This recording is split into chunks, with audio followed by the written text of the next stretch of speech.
activity, dealing with hate and racism and all the kind of things that, uh, as connecting with human beings, we have to do. They may be sensitive subjects, they may be difficult subjects, but we neglect them at our peril.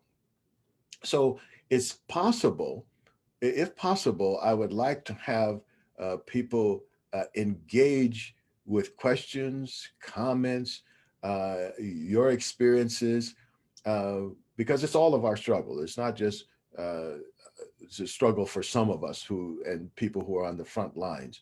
It's a struggle for all of us. So, uh, and when you do speak up, please introduce yourself at least the first time. Introduce yourself and just say who you are, um, because we want to have this as a kind of a friendly family conversation here.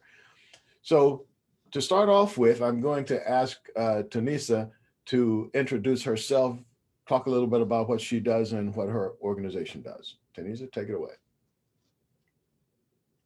with your microphone on. Yeah, thank you. I was just trying to link us to the Facebook Live to get more people to watch online here. So, Okay. good morning. Thank you for having Lori and myself. My name is Taneeza. I'm the executive director of South Dakota Voices for Peace and South Dakota Voices for Justice.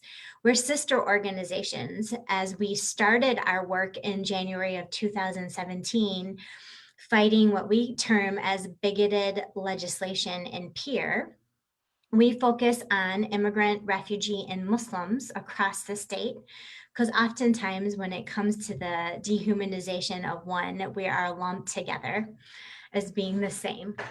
And since we embarked on this journey in fighting bigoted legislation since 2017, and really the rise of that in 2000 and kind of the dwindling of that in 2019, we've defeated 12 of the 14 pieces of legislation, bills, and resolutions. I'm really proud of that work because, as you all know, it's a very conservative legislature we have. And we often get asked by people who are watching how we're doing this work in South Dakota. And honestly, the answer is very simple. We're showing up, and we're showing up with impacted communities who would be immigrants, refugees, and Muslims to share our own stories and be our own advocates and voices of impacted communities. So as we started that work, we realized we needed to also do education on what is Islamophobia, what is immigrant refugee bigotry, how is it showing up in our state, why is this happening, what is the network, what is the strategy of what we call the hate network in South Dakota. And Lori, our research director, has done amazing research on this, and we'll share more about that. So, as we've developed as an organization, our primary strategies are education, advocacy, legal services, and rapid response. So, that is all done through our C3 organization, South Dakota Voices for Peace. Whereas our direct lobbying, which started in Pierre, but we've also taken to localities such as counties and cities across the state, is through our C4, which is South Dakota Voices for Justice. But we're all the same people with the same methodology and passions in fighting and lifting immigrant, refugee, and Muslim voices. Our flagship program is really legal services. Also an immigration lawyer, and we've built an incredible team, which includes a case manager, case coordinator, and a legal intern. We're the only nonprofit organization in the state that provides free legal immigration services to two groups of people, vulnerable people in our state. One is unaccompanied minors from Central America. So if you're watching the news right now and you see the surge of minors coming to our border without their parents, without any family or guardian, they're labeled as unaccompanied minors. Long story short, they make their way to South Dakota. They're all in immigration court proceedings, meaning they have to convince a judge why they should be able to stay in this country lawfully. Up until November of 2019, these children, and there are over 500 unaccompanied minors in South Dakota from Central America, These children had no access to free legal services, and we changed that. And we're really proud of the work that we're doing there. And we also serve victims of violence who are immigrants. And the majority of this group of people are domestic violence survivors. And I know we'll open it up to questions, so I'm just kind of popcorning stuff that we do and am open to whatever questions that you may have. Rapid response is really everything we do. Our rapid response really informs what programming we will build. For COVID-19, we are an English only state here in South Dakota, and we knew that our communities, our multilingual communities, would not have access to important information. So even though we are not a translation service, we have multilingual, passionate staff, and we took on the task of translating local news and local information. As if you can remember, a year ago, that was changing almost hourly. And we recognized that that local information was not accessible. So we did our best to do that. And then, most prominently, over the last year, we created a coalition called the South Dakota Dream Coalition, which are immigrant-led and ally-led nonprofit organizations, mostly on the east side of the state. And the most prominent thing we did in rapid response over the last year is we created the Emergency Relief Fund for immigrants in South Dakota. We raised $1.2 million between local and national donors, and we distributed monies, direct relief to over 1,750 immigrant-led households in our state that were impacted by COVID-19. And, we've also developed a Cohort for Courage program, and this is really based on the information that Lori curated and the information that we use to develop our strategies to fight and to counter hate. What we recognize right away is there's great people across the state like you guys, right? But some of you may be the only one in your community that understands the gravity of these issues and how it impacts our communities. So what we decided to do is really call what I call our pods of courage. So we ask at least 2 members from a community to come to our 12-week program to understand what is Islamophobia, what is bigotry, how does it show up in our community, but most importantly, how can we take action, right? I mean, it's obvious you can go to peer and you can testify against bills, but you can also write op-eds. You can also organize people locally to protest. You can also be on TV interviews and so on. So we did these media trainings, and our first cohort were faith leaders, primarily Christian clergy and lay people across the state. We had over 24 participants in our first cohort, and it has been amazing because they're all taking action in different ways.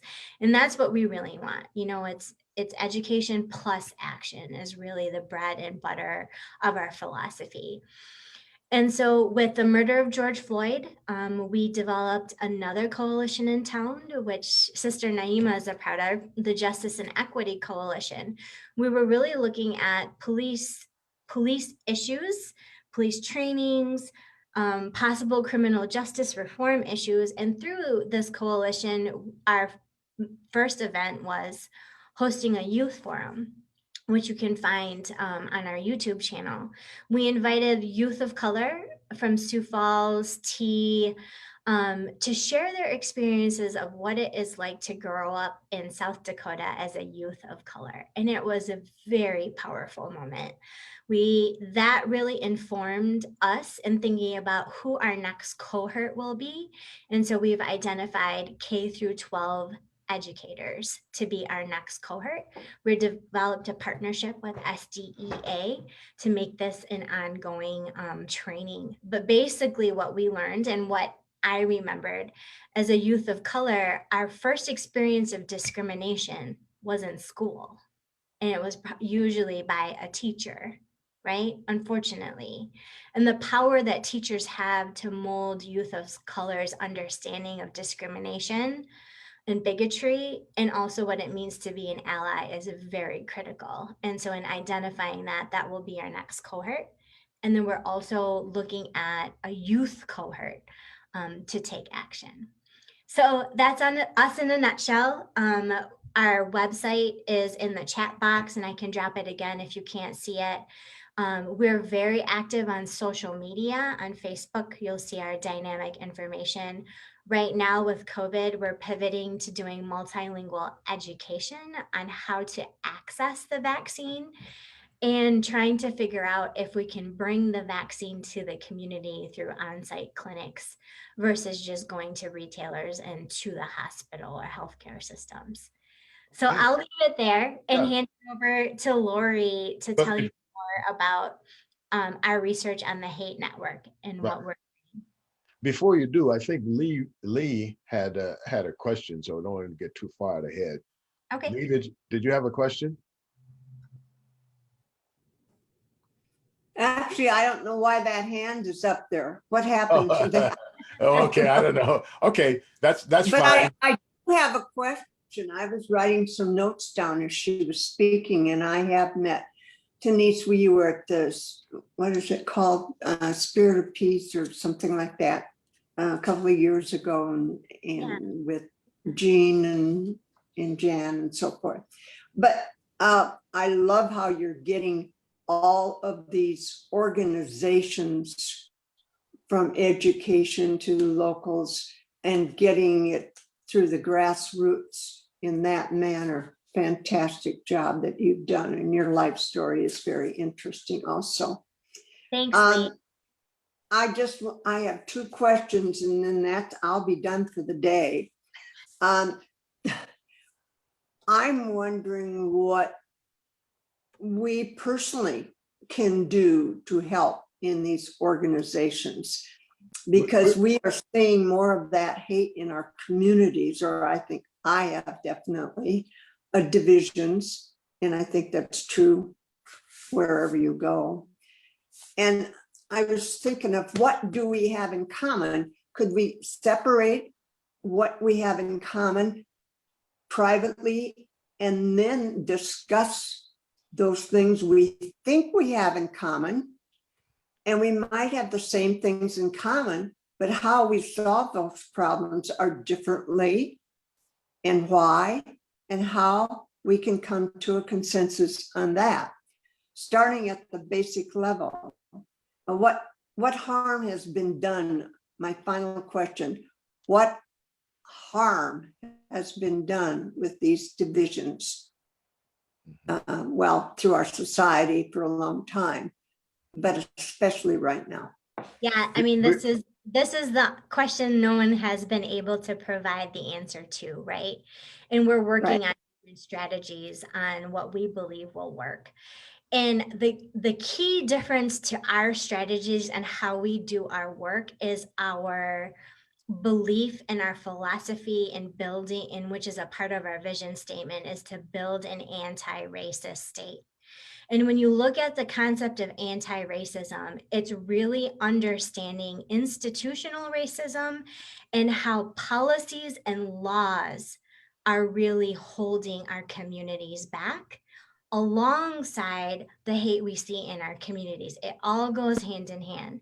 And too often we concentrate too much on trying to build relationships. And I will say, I can't build a relationship with someone who hates me, right? In general, there might be like the one-off possibilities, but what I can do is fight against that legislation to ensure that our communities are not marginalized in an institutional level. And that's really the shift that we are trying to make, in addition to educating people about commonalities, but more so educating people on how to take action collectively, because we cannot fight hate unless we are taking action. So I'll hand it over to Lori to tell you a little bit more about what we're finding, and maybe we can convince you that that is the route we need to be taking right now. Okay, thank you. Lori, you've done some very interesting research, and I think it would help all of us if you talked a little bit about why you started the research, and then how you went about it, and then we can talk about some of the things that you found in that research. You're with your mic on, though. You don't want to read lips. And, unless you're doing signing too at the same time. Oh, I know we'd be in trouble. So I started doing the research in 2017. I had just helped form Indivisible Rapid City in like February. And then in May, had something come up on my Facebook timeline, and it was a presentation that was going to happen here in Rapid City called The History of Islam. And I was like, oh, that might be interesting. I don't know much about Islam. Well, I got to looking at it and I figured out it wasn't at all what I thought it was.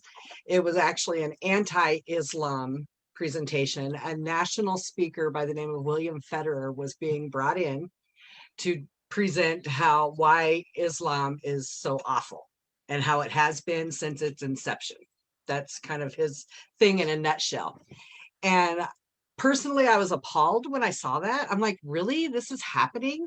So I started to do a little bit more research, and I saw that there had been a lot of things going on along these lines in Rapid City, where I've lived for 25 years, and I had no clue. But then as I started researching a little bit more to figure out what I could about these kind of events, I started noticing a reoccurring theme as to who was sponsoring these events, who was inviting these speakers to come. And I was appalled to figure out that it was several churches in the state and political party leaders, Republican political party leaders, were bringing these speakers in to spread misinformation and fear and hate about Muslim people or immigrants that they considered to be Muslim, whether they were or not. And so they got me on a mission to figure out how often it was happening and why. And then through the course of that work, I started some protests in Rapid City. Unbeknownst to me, Taneeza was in Sioux Falls, and she'd organized some protest presentations. And she was able to see what I had been doing and contacted me and asked me to join Voices for Peace, which I did. And I continued my research. It took me about 3 years to put together all the information about the hate network in South Dakota, but I can tell you what organizations are a part of it, what individuals are a part of it. And everything that I put out publicly is original source material. So it's not me saying, oh, well, this group did that. You can look at it. It was on their public website or social media. It wasn't something that I just, heard about. I've always made sure that we have absolute concrete information to support whatever claims we are saying about a group. And we also found out in the course of that, they do not like to be called out on what they're doing. Originally, they had everything out publicly. It was easy to find, like I did on accident. And then once we started protesting, they didn't advertise quite as readily as they had been. But then we really started pushing back with the protest, with media announcements. Taneeza was able to actually get a venue to cancel an anti-Islam speaker because they didn't understand really what he was going to be talking about. They just, oh, he's promoting his book. We're good with that. And they really didn't like this to happen. So they were pushing back a little bit, but they were also not advertising. And then they would accuse us saying that you've never been to one of our events to even know what it's about. So I'm like, all right. They had an event here in Rapid City at a hotel. I went. And of course, they knew who I was because of TV interviews and that kind of thing. And so they kind of figured out they couldn't refuse to let me in because I'd go out on the street and say they're ashamed of what they're doing and they won't let me watch. But then they knew if they let me in, they weren't sure what I was going to do so far as disseminating the information. And after that, all of their events have taken place in the churches. Because at the church, they know they can say, no, you can't be a part, right? Because it's a private church, whereas they can't do that at a public venue. And of course, here in South Dakota, the idea of anybody protesting a church is not going to be received very well. And they know this. So they've changed their tactics a bit, like I said. And they also, right now, they seem to be a lull because we figured out, I call it the trifecta of hate. And various organizations and individuals are all intertwined. And one organization might start out with their anti-LGBTQ. But as their time goes on, they add anti-Islam or anti-immigration in. Often the anti-LGBTQ groups already are not supporters of women's reproductive rights. So in the end, they all come together with that commonality of those three anti-issues: Muslims and immigrants, women's reproductive rights, and LGBTQ. But go ahead.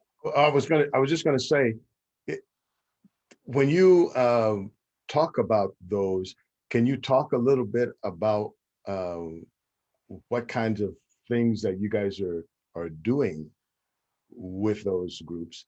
And also, I'm hoping that our audience too, the people who are participating, I hope you guys are developing questions that that you may have with our guests. Yes, Lawrence, could I, yes, please be more specific in terms of the names of the groups that she's talking about? I'm hearing they, and I don't know who they are. Do these groups have specific names? And if so, what are they? I Thank would you. be glad. I would be glad to share that. Oh, by the way, I should say in the chat, there are links to a lot of the information. So you might want to copy those links down, or you cut and paste them, and then you can go through them. So if you, a lot of the information is there, but please go ahead, Lori. In South Dakota, the primary organizations that are involved in the hate network are Family Heritage Alliance. That is a Christian-based organization that started in Rapid City in 2010. I do believe they have an office in Sioux Falls now. They are similar to us in that they have the C3 nonprofit side, and then they have the C4 lobbying side. And there are links in the information Lawrence was just telling you about to go to their website. And you can look where they actually have a section all about Islam.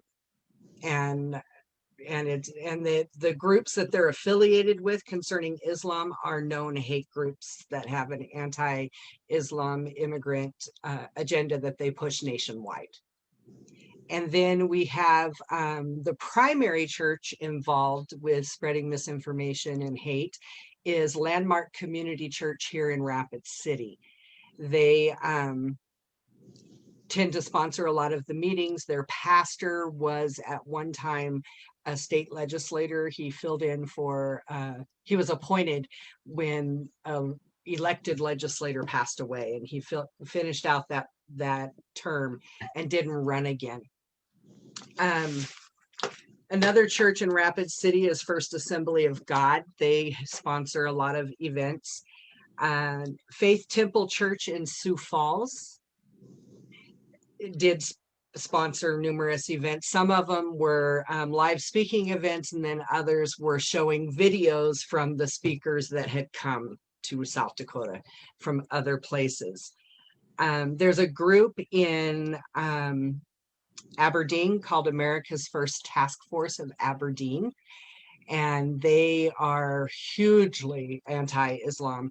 The things that they put up on their Facebook page when I started doing the research was so awful. I had to limit how often I looked because it was just horrible. And they all kind of quieted down a little bit with past President Trump being in office because they figure they have an ally, correct?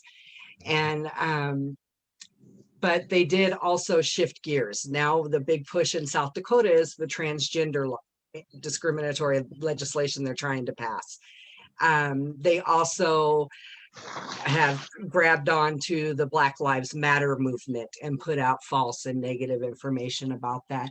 Ultimately, my research has shown that those three things, what I call the trifecta of hate, come as a group, and they're ultimately based in white supremacy, and Christian nationalism, both of course being extreme groups. Individuals, there's the pastor, Scott Craig, and Ed Randazzo. He is now currently working for Kristi Noem's campaign, but previously he worked for Family Heritage Alliance here in Rapid City, as well as he lobbied for the Family Heritage Action Group. Okay, I think if people want to go forward, that they're all the information is in the chat, because I want to, we don't have a lot of time, so I want to cover as many things as possible. But I think you've made the case that there actually are groups. It's not just in general a they, but people can go and then you can judge for yourself when you go and look at those people's websites, and you have the other information is available in the chat. We put the resource information and you can go and check those things. Okay, and I just like to add about that information. There are bits in there that are, you'll notice I've titled it, and then there's a link and a timestamp. Those are clips of what the people, our local network, have invited from the national network to come to South Dakota to say. So you have an idea of what kind of misinformation they're putting out there, and it's from the original source. And if I could just add really quickly before we move into questions, it's really important to understand this is a national strategy. And we've identified how the national strategy has infiltrated South Dakota, right? And identified who these hate groups are. The event that we protested here in Sioux Falls in 2017 was a national speaker that goes around. His name is Shahram Hadian. That event was at the Southside Hilton Gardens Inn, and it had over 500 people inside of that hall listening to this former Muslim talking about how evil Islam is, right? So I want to give you a little bit more perspective. We've identified 36, is that right? 36 events such as this that have taken place in our state since 2017. And it's become harder to track, as Lori said, which we find as a win, because now they're really just speaking to their church base, right? South Dakota Public Broadcasting did an amazing interview with our team about this, and that's that first link. This presentation is usually 2 hours long, where we list all the people that we've identified and all the events. So if there's ever an opportunity to do a longer presentation, we'd love to come back and do that too. Thanks. And it can be divided into 2 1-hour segments if need be. And I'll travel anywhere within the state, or with COVID considerations, do a Zoom. Mm-hmm. So do we have other questions from other participants, comments? Go ahead, Taylor. I have a question. I'm Tali Bialystocki. I am sort of new to Sioux Falls. We moved here about a year ago, not quite a year. And I was glad to discover these conversations and commend you on your work. I guess I have a couple questions, but I'll start with kind of the general one that I think is kind of most general interest. I'm curious how you think in terms of public education about who is kind of the target audience for public education. Like, I think there are people who are already, relatively enlightened, we could say, or, whatever we want to say, educated on issues of concern, and people who maybe aren't ever going to, open their eyes and ears to have a conversation. And then there's some group in the middle, and I wonder how you think about how to target that group in the middle and how big it is. Yeah, that's exactly our strategy. And we call them the red, green, and yellow zone. The green folks are already on our side, right? They know the issues are concerned already. The red group, we would never knock on the door of the church, Landmark Community Church, and say, can we have a conversation, right? They're the ones who are sponsoring these events. But what we have found is the people in the middle, they kind of feel like there's something wrong with what they're hearing from their pastor or in their community or on their news source about Muslims or Islam or immigrants or refugees, but they're just not sure because in their community there are no Muslims, or there's maybe like 2 immigrants that they've seen on their sidewalks, right? So when we hold these forums, we partner with, I mean, pre-COVID, we were partnering with organizations who were inviting us in, and we had a range of people who would come to our presentations as well, right? It was openly and publicly advertised. And similar to now, you know, even though people are concerned, they don't really understand the gravity of the network and its impact and strategies and how it's impacting laws and policies in our state. And so again, our focus is not only on education, but how to take collective action against these things that we're seeing across our state. If I could just say one thing about education.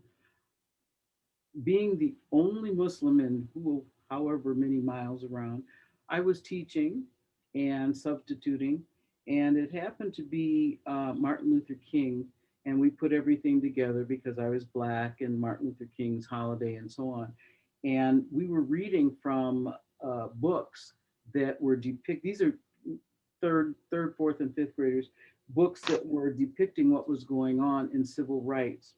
And there were 3 kids that after I was doing the reading, just point blank raised their hand, and then one shouted out, "Does that mean that we would never be able to have you teach us?" And I said, "Well, pretty much that's what it is." "Does that mean that they would beat you or something?" I said, "Yes, that's what was going on." 3 of them started crying. 2 of them went to make sure that the other ones were okay. 3 boys got bad and told me what they were going to do. That was just one class, understanding the impact of what is going on with race and all just everything put together. One class, me, one time, one class. And the understanding of what needs to be done within schools is huge. But just, you know, sometimes you just have to plant the seed and let God water it.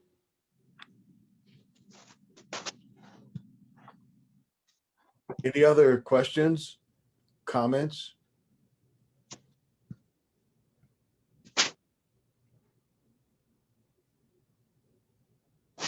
I don't want to monopolize the time, but I'm curious to hear more from, is it Neema, about your teaching. Was that in connection with South Dakota Voices for Peace and South Dakota Voices for Justice, or are you a teacher full time? And then I have other questions also for Lori and Taneeza. I'm from Elkton, and I substituted in Elkton, and I taught in Lake Benton, which is just like stone's throw away. And in regards to the school and the children, I was there, only Muslim, and it went from there. And the children getting to know me as a person just changed the way that things went. When I first went in, first of all, kids asked me where I was from. This is the one. Taneeza will smile. "Well, where are you from?" "Well, I'm from Chicago." "No, I mean, where are you really from?" Okay, so being able to say Chicago is in the United States, you know, over there by, oh, just those kinds of things. A different perspective, letting the kids see another aspect of how things are with people. You know, I don't want to go into talking about when I was 15 and working in the state fair, and kids wanted to know how come she got to have dirt on her hands and I have to go wash mine. I mean, you know, kids in Minnesota never saw Black people. It's just showing up. And in terms of what Taneeza and Lori are doing, I'm a part of it, but I'm also on the fringe. Sister came from Minnesota, you know, and between her, Clarine, and a whole bunch of other people, they were doing the work. Now she's here doing the work. Look at her. She's just so cute and she's got so much energy. Yeah. But as far as to answer your question, I know I went off, but I taught they came, they responded, and those children a couple of those children are now married and raising their children to understand I am not the boogie woman. So just show up. One of my resources was the Southern Poverty Law Center, the state's back to the 80s, 70s. And you really learn where these hate groups are located. And it's all encompassing. We've worked with Southern Poverty Law Center on several reports that they put out. One was on Family Heritage Alliance, and I believe that was April of 2018. And then the other one was about Neil Tapio, and he had been a state legislator, and then he was running for Kristi Noem's House seat in 2018, and luckily did not win that seat. But he's a perfect example of a legislator that people need to be paying attention to, because he very much is pushing the anti-trifecta of hate agenda. So the Southern Poverty Law Center has been a great resource for us as well. Yeah, and I just dropped the link from the Southern Poverty Law Center's article on South Dakota's hate groups, including Family Heritage Alliance. And as soon as I find the one on Neil Tapio, I'll send that to you. If you remember to the congressional race, which Dusty Johnson won, right? In that primary, it was Neil Tapio, Chantel Krebs, someone else, and Dusty Johnson, right? And from our perspective, it was the race to the bottom of who could be the most Islamophobic. And that race was between Chantel Krebs and Neil Tapio, where they both said in a Rapid City Journal article that Chantel Krebs supported a Muslim registry. And this was before the Muslim travel ban, before Trump. And Neil Tapio, I mean, he hates us the most, right? And he says it's not hate, it's love. I love you so much that everyone needs to tell the truth about Islam, right? And we've unfortunately had those encounters in the halls of Peer. And so when you're paying attention, right, and kind of linking all these things together, you start to understand how powerful this network is, right? And what happens when you don't take action? You get the Muslim travel ban that we were fighting for then 3 years, that became law by the Supreme Court, the highest court in our land, that people based on national origin and religion could not enter the United States, which was one of the first things that was rescinded by this current administration. So again, really shifting how we're thinking about the impact. You know, one of the questions I think you said, Lawrence, was what is the impact of hate? We're looking really at top down, right? As we're building bottom up through this education, the fight is really top down. And in such a rural, conservative state, unfortunately, many of our decision makers hold these sentiments of immigrants, refugees, and Muslims. And that fact there, I think, is what makes it easy for them to spread their propaganda and their hate. Because in South Dakota, we don't have a large diversity throughout the state, right? We're, I think, 92% Caucasian in this state. And so people are not necessarily exposed to people that look different than them or that practice a religion different than them. And then they get from their state senators to their local political parties to their pastors bad information. And then so we try to get out ahead of that for those people in the yellow group. We want to get out ahead of that so that they feel comfortable enough to at least question what they hear.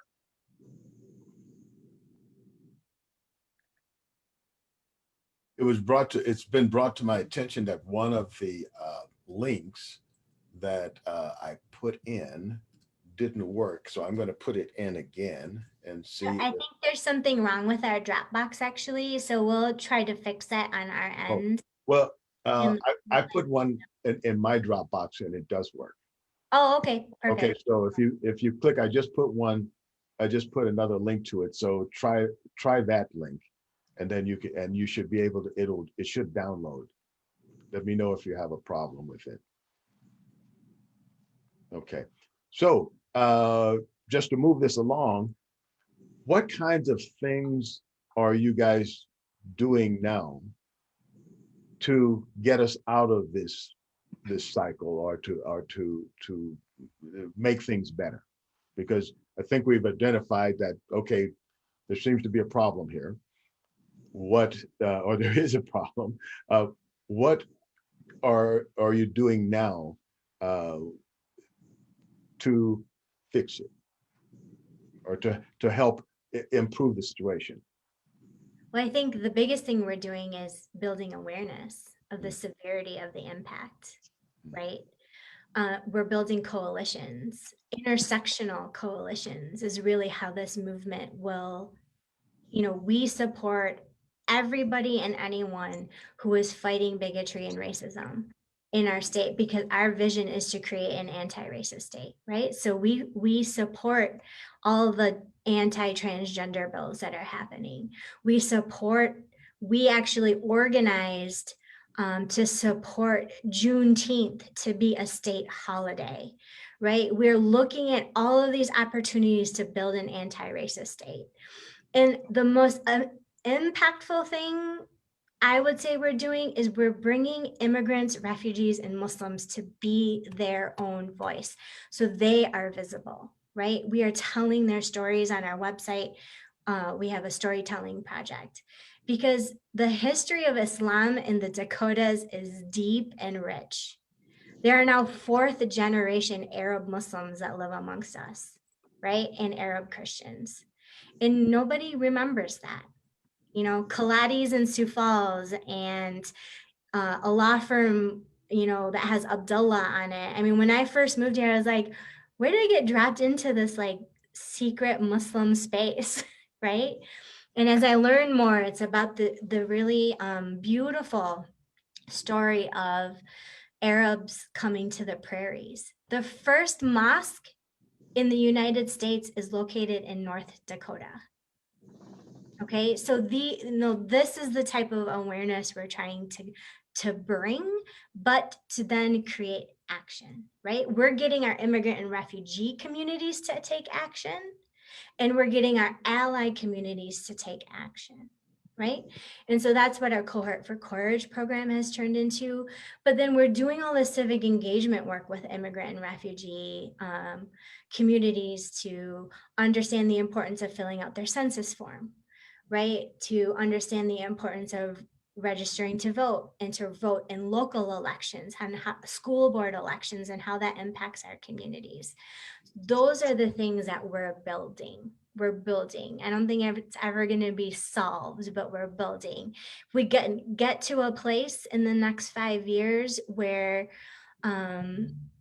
first generation refugee children who have come to our city, I'll speak for Sioux Falls. I mean, some of these kids are now 30 years old, in their early 30s, to get them to harness their power and to run for office.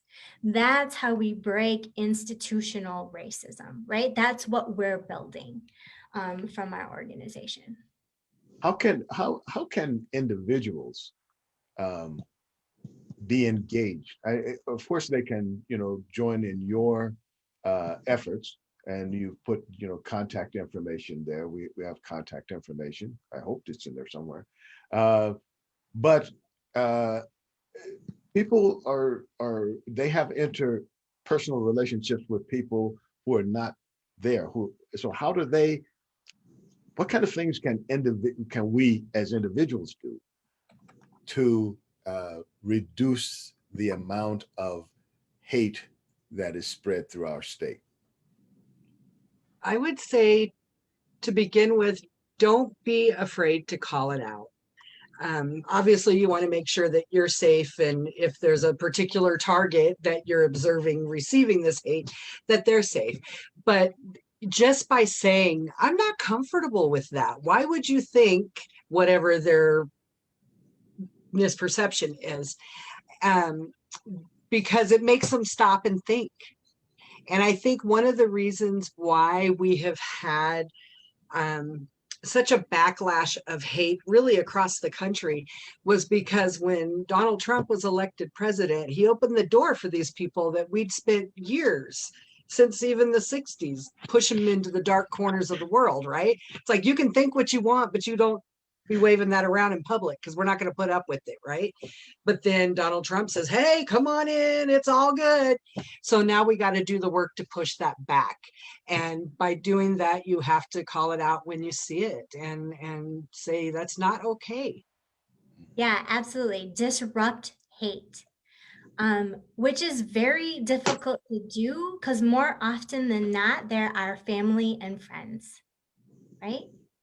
I mean, we got a lot of contact right before Thanksgiving when we and saying, how do I have this conversation with my crazy uncle, right? Like everyone has that one person they can point to. And even personally, I used to give elderly people a pass when they would say something. When I moved into my condo in St. Paul, there was an elderly custodian of the building. And he said, what's your last name? I got to put it on the mailbox.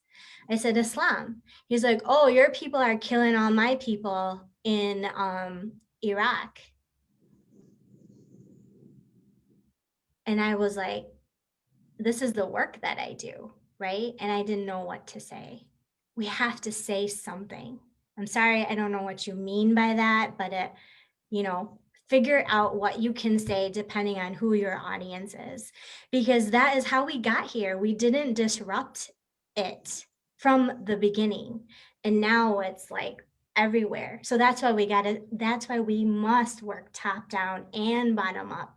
We can't just work on one side of this continuum, right? Some of us feel more comfortable doing the top down work. Great, let's do it. Some of us feel better doing the bottom up grassroots work. Great, let's do it, but do something. Speak up against it when it rears its ugly head. Invite us to come to your spaces to do these presentations. Have difficult conversations about hate versus learning about Muslims, right? Like, it's easy to learn about Muslims, right? We can come in and say, this is what we believe and this is how we celebrate our holidays, but we're not talking about the hate we feel, right? The discrimination that we feel, that we see, and what our allies can do to help those who are being discriminated against in our community. There is, oh, go ahead, Lori. I put in, I'm sorry, I just took over. That's me sometimes. I'm sorry. I put in the chat box bystander training. I have been to Lori, the one that the pastor put on in Rapid City, you guys. And then there's, what is her name? Willette from Minnesota. There are a bunch of bystander trainings that I have gone to that I'm aware of. Taneeza and Lori are aware of them too. My suggestion is getting into one of those trainings. You can look at, is it Everbright or Evenbright? And they have a listing of a bunch of different trainings that most of them are for free.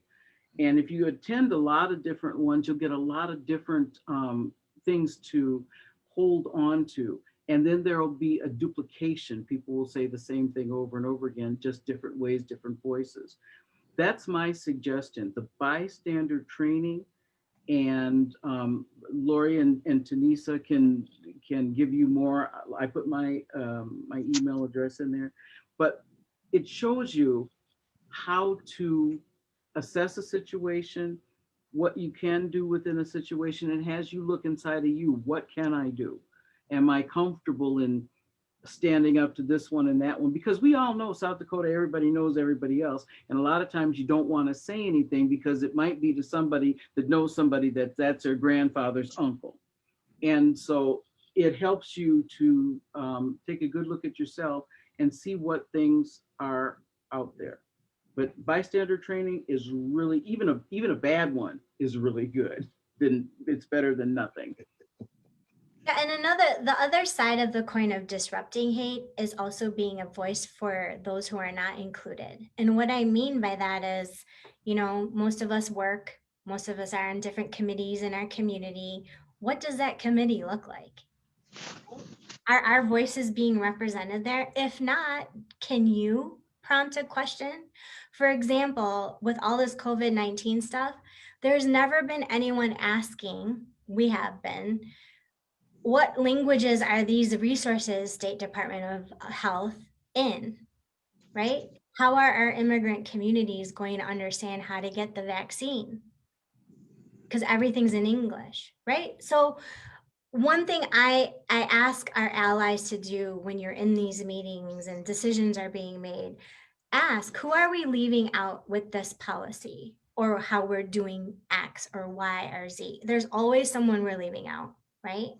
Just to bring that awareness to the table, even because we can't be everywhere. There's not enough of us to be at all these very important decision-making table, but everything impacts us equally, right? And the lack of access to information keeps our communities prisoner to not knowing what is out there and what resources we have and what, you know, paths we have and what resources we have in our community. So be the voice if you see that that representation is not taking place, and disrupt when you can to a level of comfort you feel comfortable with, but we all need to be comfortable with disrupting. I would add, And go ahead, Lori. I'm sorry. I just wanted to add to following the legislation that is happening in our state every year during session is also hugely important. Just like Taneeza said, we all have our lives, we work, we're on volunteer areas. An easy way to do that when it comes to legislated hate is follow our social media. The South Dakota Voices for Peace Justice page, because we put out what laws are what bills are being put up and why we think that they should pass or not pass, and also the contact information. So if you see something that you don't agree with or that you want to support, you can call your legislator or contact them and say, hey, I'm your constituent, please don't vote for this, or please support that. That's huge. I would add to that, especially since we're talking about things that proactive we can do, that we can include people in these groups in our own lives. You know, it's one thing to say to the legislature, you should do this or you shouldn't do that, and that's important. But I think we miss some real opportunities when we don't include those people in our lives. You know, so that when our crazy uncle is talking about it, you have somebody from that group right there. And that changes the whole conversation, especially if that person can speak up for themselves. But we can, just little things like if you're going shopping or something and you know that person, or just going for some kind of recreation thing, to go to have that person come with you. Because when somebody sees people who they figure are natural enemies getting along together and enjoying themselves together, even if it's just going out for coffee, it weakens their whole story. And it actually, I found that it softens their position in themselves. And I, in my own personal life, I have used that to great effect, where people just see me with other people. And for the first time, because they know me, they can see an opportunity to have a conversation that they didn't know how to start before. And then that changes their perspective a lot. So I would say, don't give up your personal power. You have some opportunities. Any other questions, comments? I'll say one last thing. And the other way you can support this work is obviously donating to us, right? We are a nonprofit organization and we can only do as much work as we have funds for. And just to spread the word about the work that our organization is doing in your circles. So more and more people know about us and can join us in our movement to take collective action against bigotry in our state. Mm-hmm. Lori, did you have some closing comments? Just that I would be more than willing to do presentations before a group. It can be customized and shortened however is necessary, so that we can continue to let people know what's going on in the state. Excellent. And Betty. Just a quick comment of gratitude. I belong to the League of Women Voters and I try to keep up with legislative things. I am glad to know you post the pertinent ones on your page because I get lost in going to that state page and all the numbers jumble together. So that will help me a lot and I'll pass that on. And isn't there a way on our website, Taneeza, that they can be on the email list as well? And we send out action, Yeah. calls to action. Okay. Yep, during session, we do calls to action. It's tough, right? Because everything's packed into pretty much 2 months. So it's a constant barrage in February and March, really, as things pick up in January. But yeah, if you sign up for our list, you can do that through our website, or if you'd like to drop your email into the chat box, I'll make sure it gets added. And we are part of the coalition that's doing redistricting in the state, headed by the League of Women Voters. So we're really excited to be a part of that this year. Thank you. We'll all get her done. I did put the, what is it, Google Drive. It's a timestamp 11/27. That is the recording of one of the bystander trainings. So hopefully that'll help a little. Any other comments or questions, suggestions? Well, I would support at some other time a longer presentation or continuing the conversation. I know there's only a minute left, but I'm curious about what you're seeing in terms of other, you mentioned the trifecta of hate and, white nationalism, but, I mean, right now we're hearing a lot about anti-Asian hate. I'm wondering what you're seeing in terms of anti-Semitism, or if you're working with other allies who are working on those issues, or, I think that's probably a topic for a whole other presentation, but I'm curious about it. So, Well, this Feel free to is email me, Tally. I dropped my email in there so we can continue that conversation too. sure. Yeah, thank you. I'll look for it. excellent. This has been an excellent conversation. We have had some very interesting information presented to us. Could be uncomfortable, but I think that, as Taneeza pointed out, you got to call it out. The whole idea of like being gaslighted into accepting racism, that time is over. There's no more gaslighting and pretending like, well, it's not really that bad. It is that bad. And the man with his hand in his fire will tell you it's that bad, and you can't just say, well, have patience and just burn a little bit more and things will be okay. Well, when he's been burning, you can't say that to that guy. He's not listening anymore, So it's good to see that somebody is calling this out. And even if it makes some people uncomfortable, why should we be the only people who are uncomfortable? Everybody gets to be a little bit of discomfort. So with that, I hope you'll join us next week, same time, same station, where we're going to be talking about reading. And as a dyslexic myself, I'm very interested in this subject. Some of us dyslexics will say reading is an unnatural act. It's not something you're born with. We have to learn how to do that. It's very important. But let's talk about how important it is and what kind of resources are out there to help all of us not only read better, but understand and retain what we read. I think you'll find that a very useful subject. So until next week, thanks a lot for joining us, and we'll see you then. Stay safe and keep others around you safe. Thanks for having us. Assalamu alaikum. Walaikum salam. Have a great week. Bye. Bye.